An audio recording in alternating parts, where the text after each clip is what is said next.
Brianna Gay. On February 11, 2023, dog walkers in Culcheth Linear Park in Warrington, England, discovered the body of a 16-year-old girl on a pathway. She had been stabbed 28 times. What made this case so disturbing was not just the brutality, but who was responsible. Two of her classmates had been planning it for weeks, writing out their instructions by hand and exchanging hundreds of messages expressing what prosecutors described as a real thirst for death. Brianna Gay was born on November 7, 2006, and was a transgender girl living in Birchwood, Warrington, Cheshire. She attended Birchwood Community High School as a Year 11 pupil and was diagnosed with ADHD and autism. She received one-on-one tutoring in the school's inclusion room. Outside of school, she was a TikTok creator under the handle @GingerPuppix, building tens of thousands of followers with lip sync and dance videos. Behind the online persona, Brianna was withdrawn and anxious, struggling with depression. Her mother, Esther Gay, and father, Peter Spooner, described her as a much-loved daughter, granddaughter, and baby sister. She had begun her social transition around 2020 and used puberty blockers obtained privately after facing a 4-year NHS waiting list. Scarlett Jenkinson, 15, from Warrington, and Eddie Ratcliffe, 15, from Lee, Greater Manchester, had compiled a list of potential targets from their school. Jenkinson had a documented fascination with serial killers and used the Tor browser to access disturbing content on the dark web.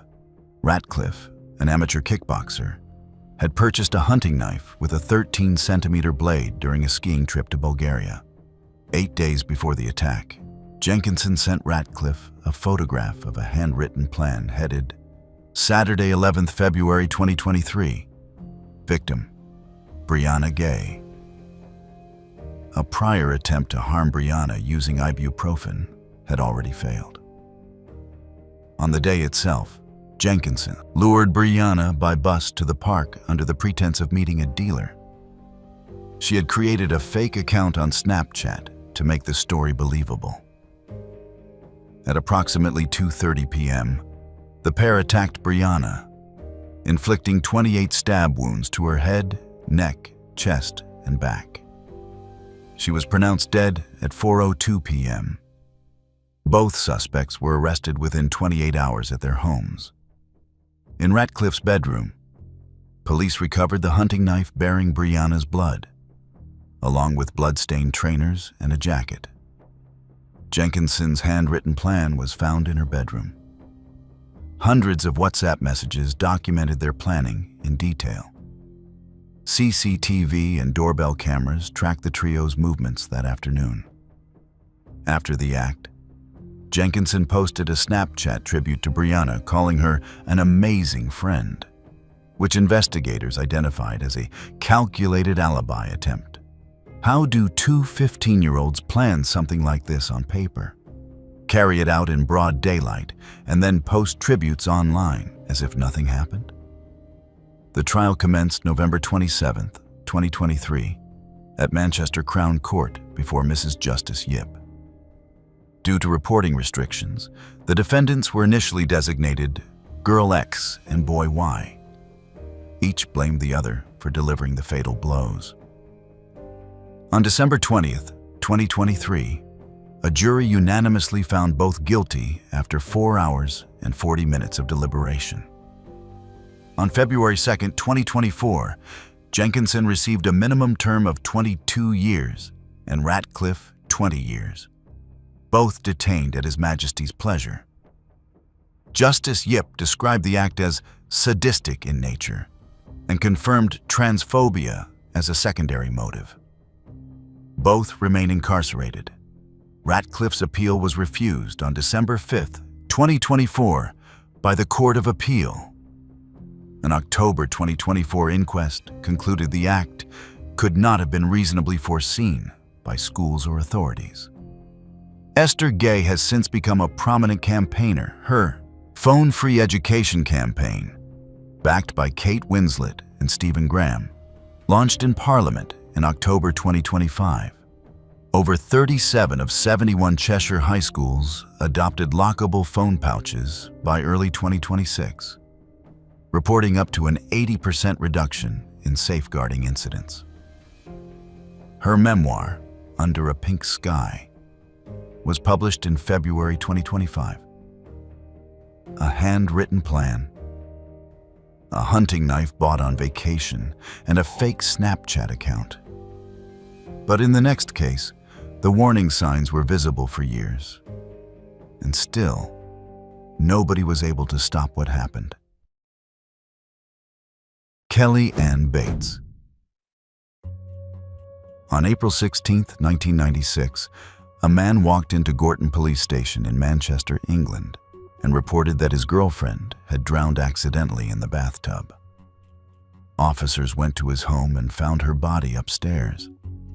Blood was splattered throughout every room of the house. Hair was found tied to radiators.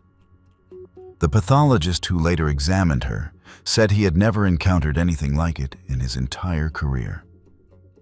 And he had examined close to 600 homicide victims. Kelly Ann Bates was born on May 18, 1978, in Hattersley, Tameside, near Manchester. She was sporty, outgoing, and aspired to become a teacher. She had 2 younger brothers and was studying to improve her GCSEs at a college in Hyde. While she was still a student, she was groomed by James Patterson Smith, an unemployed divorcee in his mid-40s from Gorton, Manchester. Smith used the alias Dave Smith and encouraged her to keep the relationship hidden. He had a documented history of harming 3 previous partners, including attempted drownings. The pattern was already established long before Kelly entered his life. Kelly's parents met Smith around 1995, and her mother, Margaret, immediately sensed danger. The hairs on the back of my neck went up. Kelly was often covered in bruises she explained away as accidents. Margaret contacted police, but was told her daughter was legally considered an adult. On November 30th, 1995, Kelly moved into Smith's home on Furnival Road, Gorton. Under the condition she maintained regular contact with her family. She never saw her parents again. From that point forward, Smith cut her off from everyone who cared about her. During the final approximately 4 weeks of her life, Kelly was imprisoned, bound to radiators, and starved, losing roughly 20 kilograms. The post-mortem examination revealed over 150 separate injuries, including scalding, burns from a Messenhauen, hot iron, a fractured arm, stab wounds from household objects, crush injuries to both hands, and severe mutilation of her face and body, including both of her eyes being removed days to weeks before she died. On April 16, 1996, Smith beat her with a shower head before drowning her in the bathtub. Home Office pathologist William Lawler stated, "In my career, I have examined almost 600 victims of homicide, but I have never come across injuries so extensive." The injuries told a story of weeks of sustained cruelty, escalating over time with no mercy and no pause. Smith was immediately arrested. He showed no remorse during questioning and maintained his accidental drowning story, despite the overwhelming evidence throughout every room of his home. How does someone endure that level of suffering for weeks inside a home in a residential neighborhood without a single person knowing? How did nobody hear anything? How did nobody see anything? Smith was tried at Manchester Crown Court beginning November 1997. Prosecution was led by Peter Openshaw, QC. Previous victims, Tina Watson and Wendy Mottershead, testified about his pattern of conduct toward women he had been with before Kelly. They described eerily similar experiences. A cycle of isolation, control, and escalating harm that Smith had repeated across multiple relationships over the years. The jury of 7 men and 5 women took just 1 hour to convict the 49-year-old. Mr. Justice Sachs sentenced him to life imprisonment with a recommended minimum of 20 years, calling the case a catalog of depravity. All 12 jurors were offered professional counseling afterward. Every single one accepted. Smith, now approximately 77 to 78 years old, remains in prison. His minimum term expired around November 2017. A 2023 parole hearing resulted in his release being denied. No subsequent successful parole application has been reported. Kelly's mother, Margaret Bates, died on December 17, 2020, aged 66, never having recovered from the trauma. The case is frequently cited in policy discussions about coercive control, which was criminalized in England and Wales in 2015 under Section 76 of the Serious Crime Act. A mother's instinct was right from the start, but the system told her there was nothing it could do. The next case took place halfway across the world, and what happened there lasted not hours or days, but 40 days. Junko Furuta. On March 29, 1989, police in Tokyo, Japan, recovered a 55-gallon drum filled with wet concrete from a vacant lot in Koto. Inside was the body of a 17-year-old girl who had been missing for over 4 months. She could only be identified by her fingerprints because her face was unrecognizable. What had happened to her during those months of captivity would become one of the most horrifying cases in Japanese criminal history, and possibly in the world. Junko Furuta was born on January 18, 1971, in Misato, Saitama Prefecture. A well-liked senior at Yashio Minami High School, she was known for good grades and dreamed of becoming an idol singer. She worked part-time at a plastic molding factory to save for a graduation trip, and had already accepted a post-graduation job at an electronics retailer. Her future employer later presented her parents with the uniform she would have worn. It was placed in her casket. On the evening of November 25, 1988, 4 young men targeted Furuta as she was cycling home from work. Hiroshi Miyano, 18, Joe Ogura, 17, Shinji Minato, 16, and Yasushi Watanabe, 17, were all high school dropouts with Yakuza connections. Minato kicked her off her bicycle. Miyano posed as a helpful bystander and lured her away. The group then took her to a hotel in Adachi, Tokyo, where Miyano harmed her and afterward brought her to the 2nd floor of Minato's family home in the Ayase district. She was held there for 40 days. Furuta was forced to call her mother and the police to say she had run away voluntarily. Minato's parents knew she was being held in their home, but later claimed they were afraid of their son's connections to organized crime. She attempted to escape at least once, and the attempt led to escalated retaliation. Over those 40 days, she endured sustained and unimaginable suffering that the court would later describe in clinical detail spanning multiple pages of the judgment.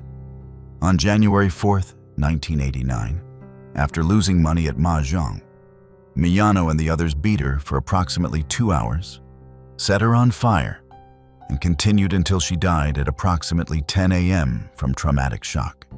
Her body was placed in the 55-gallon drum encased in concrete and dumped on a vacant lot. The crime was discovered entirely by accident. In early January, Miyano and Ogura were arrested for the kidnapping of a completely different victim. During interrogation, Miyano mistakenly believed Ogura had already confessed about Furuta and led police to the drum on March 29th. How did 4 people hold a girl captive for 40 days in a residential home and face so little consequence? Despite the horror of the crimes, the sentences were widely condemned as lenient. Original sentences in July 1990. Miyano received 17 years, Ogura 5 to 10 years, Minato 5 to 6 years, and Watanabe 3 to 4 years. On appeal, Miyano's sentence was increased to 20 years, Minato's to 5 to 9 years, and Watanabe's to 5 to 7 years. Public outrage was intense, and the Tokyo courts were flooded with calls demanding harsher penalties. As of 2025, 2 of the 4 perpetrators are dead. Ogura died on July 16, 2022, at age 51. Watanabe died in May 2021 at age 49 from a neurodegenerative disease. 3 of the 4 reoffended after their release.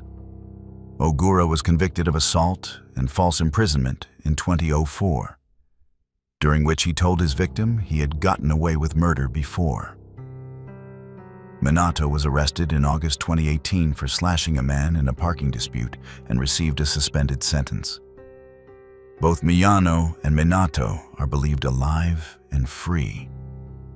The case, known in Japan as the concrete-encased high school girl case, contributed to Japan's 2000 revision lowering the criminal age from 16 to 14, and its 2022 reform lowering the age of adulthood from 20 to 18. 4 perpetrators, 40 days, and sentences that let them walk free within years. The next case took place in California, and the motive was something most people would never believe. Elise Poller. On March 19, 1996, detectives in San Luis Obispo County, California, were led to a eucalyptus grove on the Nipomo Mesa by a teenager who said he could not carry the guilt any longer. 8 months earlier, he and 2 friends had lured a 15-year-old classmate to that grove and killed her as part of what they believed was a ritualistic offering. Her partially mummified remains were still there, exactly where they had left her. Elise Marie Poller was born on April 24, 1980, in Templeton, California, and lived in Arroyo Grande, San Luis Obispo County. The eldest of 4 children born to David and Lisanne Poller, a close-knit Christian family. Elise was a student at Arroyo Grande High School. She was described as vivacious and artistic. She designed and sewed her own dresses, painted, and had a large circle of friends who adored her. 3 of her schoolmates, Jacob Delashmut, 16, Joseph Fiorella, 15, and Royce Casey, 17, had formed a band called Hatred and became obsessed with the thrash metal band Slayer. Fiorella proposed making a human offering to gain what they believed would be supernatural powers to improve their music.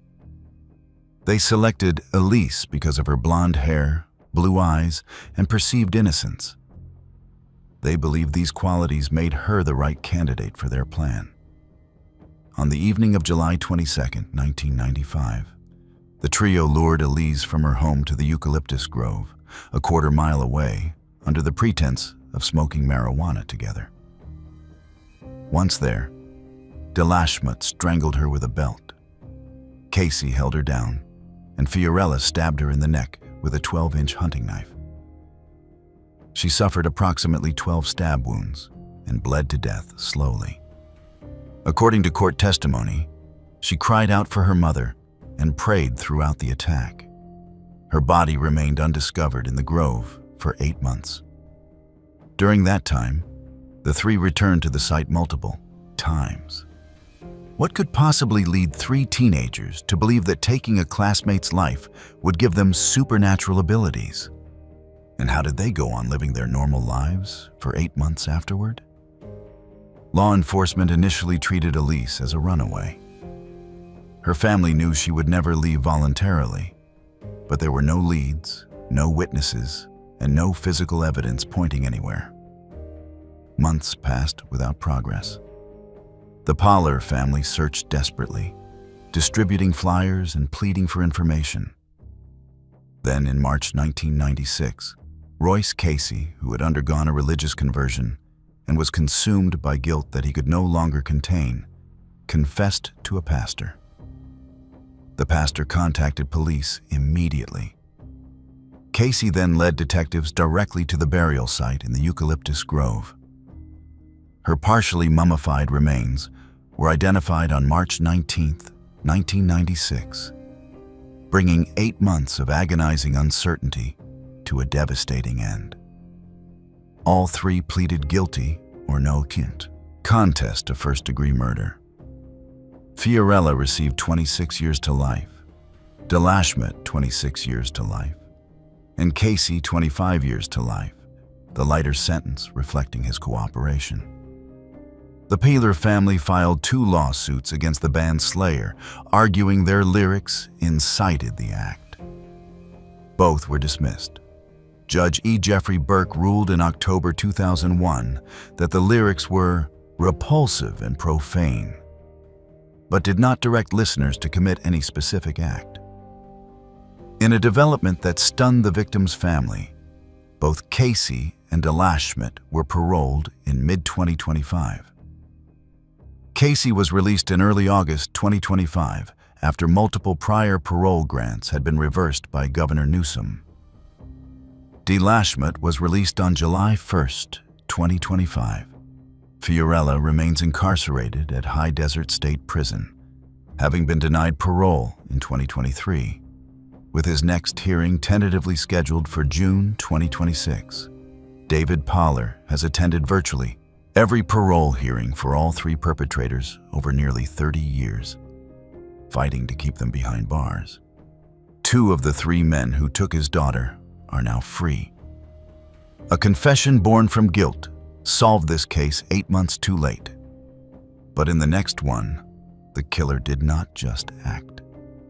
He broadcast what he had done for the entire internet to see. Bianca Devins. In the early morning hours of July 14, 2019, a 21-year-old man in Utica, New York, posted photographs of a 17-year-old girl's body to Discord with the caption, "Sorry, fuckers. You're going to have to find somebody else to orbit."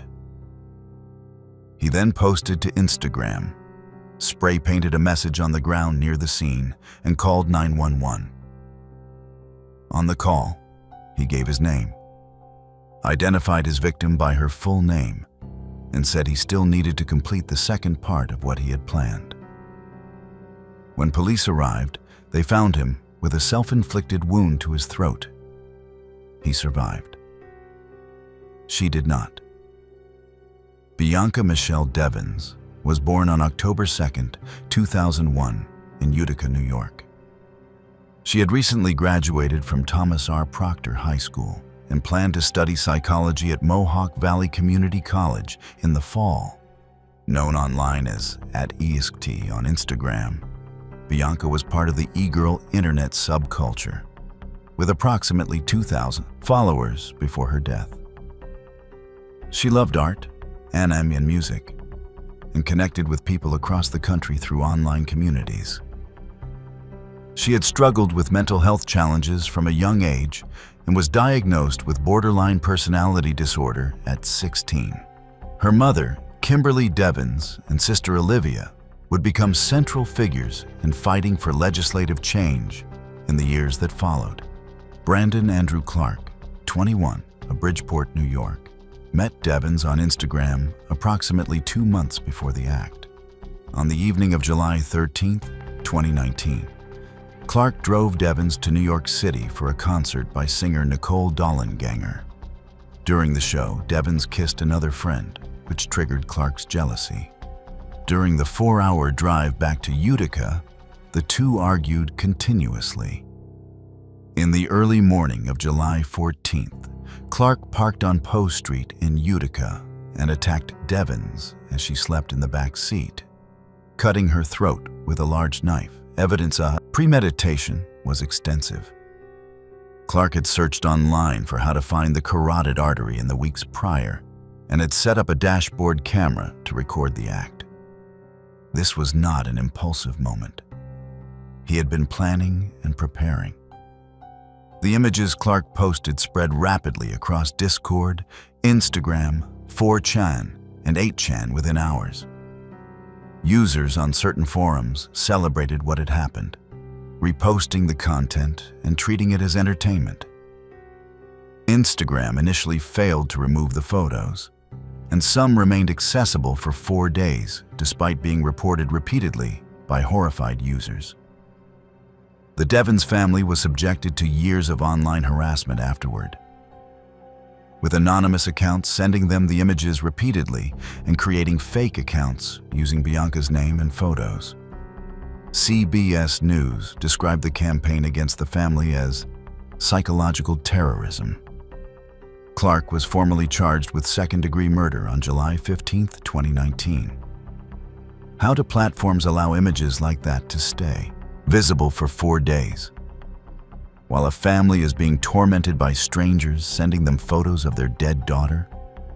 If you have made it this far and enjoy deep dives like this, make sure to subscribe and hit the notification bell so you never miss one of these.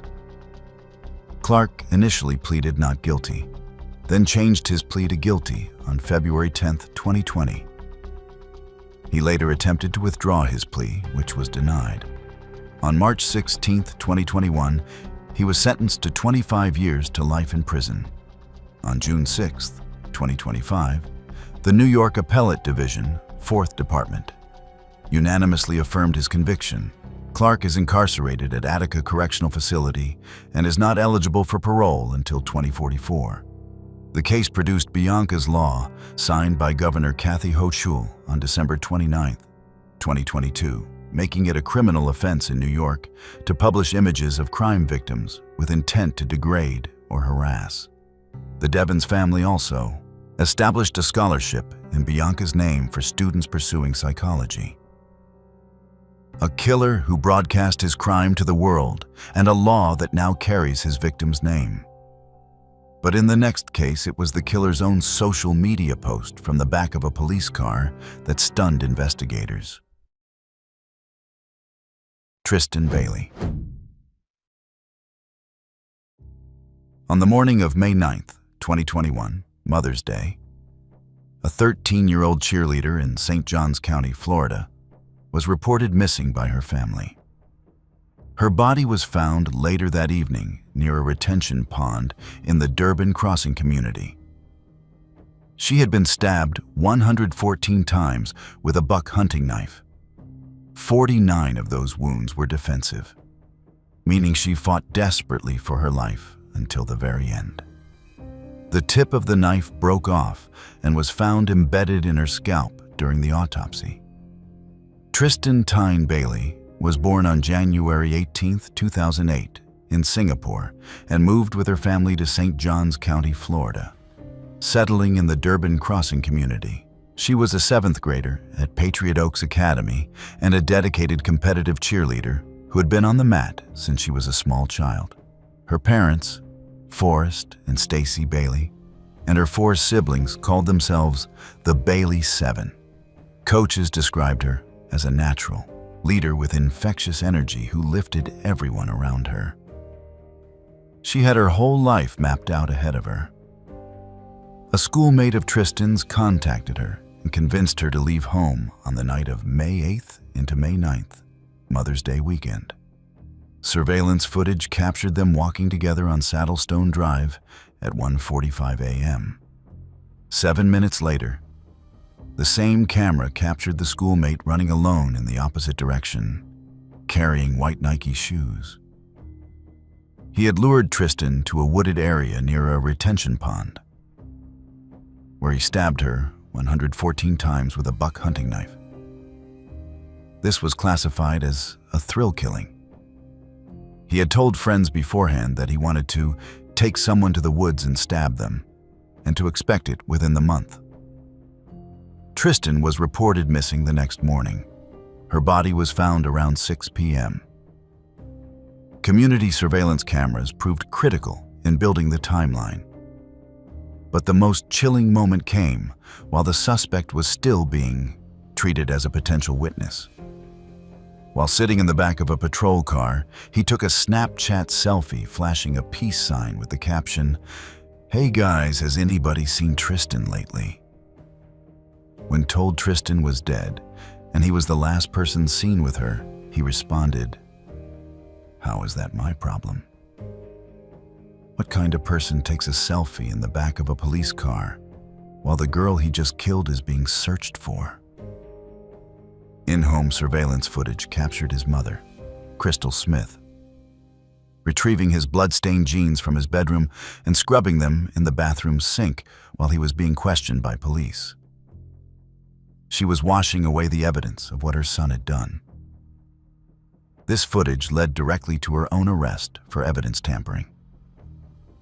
He was initially charged with second-degree murder on May 10, 2021, upgraded to first-degree premeditated murder on May 25th after prosecutors reviewed the full scope of the evidence. On February 6, 2023, he pleaded guilty. On March 24, 2023, the circuit judge sentenced him to life in prison, calling it a crime done for no other reason than to satisfy this defendant's internal desire to feel what it was like to kill someone. Crystal Smith pleaded no contest to evidence tampering and received 30 days in jail plus 5 years probation. In April 2025, the 5th District Court of Appeal affirmed the life sentence, rejecting the appeal. He was transferred to Cross City Correctional Institution in January 2025. Under Florida law, he is eligible for a case review hearing after 25 years, approximately 2048. The Bailey family's Tristan Bailey Memorial Foundation helped enact Florida Senate Bill 404, prohibiting the release of crime scene photographs of minor victims. A selfie in the back of a police car, a mother scrubbing evidence in the sink, and a sentence that will keep him behind bars for decades. But in the next case, there is no body, no weapon, and no definitive crime scene. And yet, a conviction was secured using evidence that had never been tested in a British courtroom before. Danielle Jones. On the morning of Monday, June 18, 2001, a 15-year-old girl in East Tilbury, Essex, England, left her home at approximately 8 a.m. to catch her school bus. She never arrived at school. She has never been seen again. Her body has never been found. And yet, the man responsible for her disappearance was convicted and sentenced using forensic evidence that was groundbreaking at the time. Danielle Sarah Jones was born on October 16, 1985, in Tilbury, Essex. She lived in East Tilbury with her parents Anthony and Linda Jones and 2 younger brothers. She attended St. Clair's School in Stanford-le-Hope and aspired to work with children.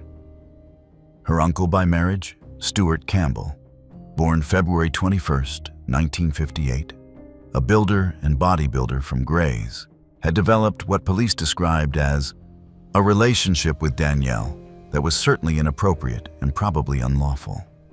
A witness reported seeing a girl matching Danielle's description talking to a man in a blue Ford Transit van, matching one owned by Campbell, before getting in.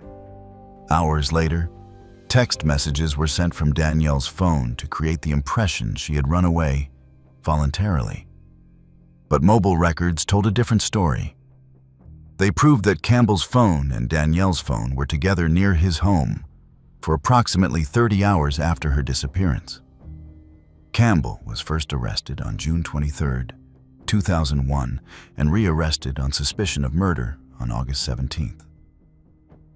The search for Danielle was massive. Over 900 police officers searched more than 1,500 locations across Essex and beyond, including fields, waterways, construction sites, and wooded areas. Despite the scale of the operation, her body was never recovered. Key evidence included blood-stained white stockings in Campbell's loft containing DNA matching both him and Danielle. Lip gloss belonging to Danielle found among his possessions. A diary revealing an obsession with young women and disturbing photographs. But the most groundbreaking evidence was the forensic text message analysis that had never before been used in a British courtroom. A critical text from Danielle's phone reading, "Hi Stu, thanks for being so nice," was written entirely in uppercase, whereas Danielle always texted in lowercase. Someone else had sent that message from her phone. Mobile Switching Center records further disproved Campbell's alibi, showing both phones were within range of a single mast at the same time. How do you convict someone of murder when the victim's body has never been found? There is no weapon, and there is no definitive crime scene. The trial began October 14, 2002, at Chelmsford Crown Court before Mr. Justice McKinnon. It was one of the first major UK murder convictions pursued without a body, weapon, or definitive crime scene. On December 19, 2002, Campbell was convicted of murder and abduction and sentenced to life imprisonment with a minimum of 20 years. His 2004 appeal was dismissed. The case pioneered forensic text message analysis and inspired research at the University of Leicester into forensic authorship of digital communications. Campbell, now 67, remains in prison. His minimum term expired around December 2022.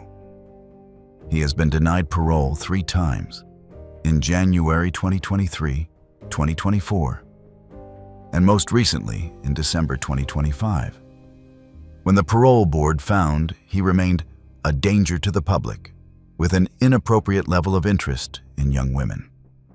He has applied to the Criminal Cases Review Commission claiming unfair trial coverage, but no referral has been reported. His twin brother, Alex Sharkey, wrote the book My Brother the Killer, publicly urging Campbell to confess and reveal where Danielle's body is. Danielle's brother Mitchell Jones planned to run the 2026 London Marathon in her memory for the charity Missing People. No body, no weapon, but a text message written in the wrong case style helped put a man away for life. The next case happened in Blackpool, and it began with something as simple as a job posting online. Sasha Marsden. On January 31st, 2013, a 16-year-old girl in Staining, near Blackpool, Lancashire, was dropped off by her father near a small hotel for what she believed was a work trial. She had posted her CV online looking for part-time work. A man at the hotel had reached out to her on Facebook and offered her a cleaning position. She walked inside. She never came out. Sasha Alessi Marsden was born on May 7, 1996, and lived with her parents, Gary and Jane Marsden, in Staining. She was studying a Level 1 childcare course at Blackpool and the Fieldy College and working at a children's nursery at Blackpool Victoria Hospital. Her family described her as your typical teenager, a fun-loving girl who gave the most amazing cuddles. She had recently posted her CV online, eager for additional part-time work. David Minto, 22, worked as a barman and caretaker at the Grafton House Hotel, a bed and breakfast on Kirby Road in Blackpool, owned by his girlfriend. Using Facebook under the name Demon, he trolled social media for young women. After being rebuffed by a mutual acquaintance, Minto turned his attention to Sasha, offering her a cleaning job at the hotel. On January 31st, Sasha's father dropped her off near the hotel for what she believed was a trial shift. She was eager to earn extra money and had no reason to suspect anything was wrong. Inside, Minto launched what the prosecution called a ferocious attack. He stabbed her 58 times in the head, neck, and face, with 48 wounds concentrated on the back of her head. She sustained defensive injuries showing she fought for her life. In total, she suffered over 100 injuries. Minto then wrapped her body in carpet underlay and bedding, carried it to the alleyway behind the hotel, and set it alight. Afterward, he went back inside, cleaned the hotel, and dismantled her phone. When Sasha's mother arrived that evening, searching for her daughter, he looked her in the eye and lied, saying Sasha had left hours earlier. The body was discovered by passers-by at approximately 9:15 p.m. In the alley, Lancashire Constabulary arrested Minto the following day. Sasha's injuries were so severe she had to be identified by DNA from her toothbrush because conventional identification was not possible. Blood saturated the room from carpet to floorboards. Her belongings were found in a waste bin in the alley. How does a father drop his daughter off for a job and never see her again? Minto pleaded not guilty and stood trial at Preston Crown Court beginning July 15, 2013. His defense, that a mystery assailant had killed Sasha, was called preposterous by the judge. On July 26, 2013, the jury convicted him in under 3 hours. Judge Anthony Russell QC sentenced him to life with a minimum term of 35 years, stating, "There is not a shred of common humanity in you. You are a very dangerous and evil man." Minto will not be eligible for parole until 2048.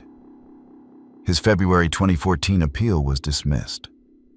Sasha's mother, Jane Marsden, died in approximately March 2024, never having recovered. Sasha's sister, Katie Brett, campaigned for reform of the UK's unduly lenient sentence scheme, and on April 9, 2026, the UK government announced reforms extending the time limit for families to challenge lenient sentences from 28 days to 6 months as part of the Victims in Courts Bill, directly citing Brett's advocacy. Sister Gemma Aitchison founded Asks Matters UK and successfully campaigned for compulsory PSHE education in the national curriculum, achieved in 2020. A job posting on the internet became a trap. But in the next case, a young woman's identity itself became the reason she was targeted. And the aftermath changed the law in California forever. Gwen Araujo. On the evening of October 3, 2002, a 17-year-old girl attended a party at a house on Fairmont Drive in Newark, California. By the early morning hours of October 4th, she was dead. 4 men had beaten and strangled her after discovering she was transgender. They drove her body approximately 150 miles to a national forest, buried her in a shallow grave, and stopped at a McDonald's drive-thru on the way home. Gwen Amber Rose Araujo was born Edward Araujo Jr. on February 24, 1985, in Brawley, California, and raised in Newark. By age 14, she came out to her mother Sylvia Guerrero as transgender, telling her, "I don't feel like a boy, I feel like a freak." She adopted the name Gwen after Gwen Stefani and lived as a girl, planning hormone treatment and eventually surgery. Bullied at school and church, she once opened a Bible and asked, "Where does God have a place for people like me?" In late summer 2002, Araujo met Michael Magidson, 22, Jose Merrill, 22, Jaron Neighbors, 19, and Jason Cazares, 22. She engaged in intimate encounters with Magidson and Merrill while concealing that she was transgender. On the evening of October 3rd, Araujo attended a party at a house in Newark. After midnight on October 4th, Magidson took her to a bathroom where another partygoer, Nicole Brown, forcibly confirmed Araujo's biological identity and announced the discovery to the room.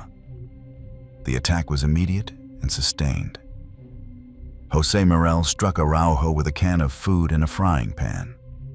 Magidson punched her, put her in a chokehold, and later strangled her with a rope in the garage.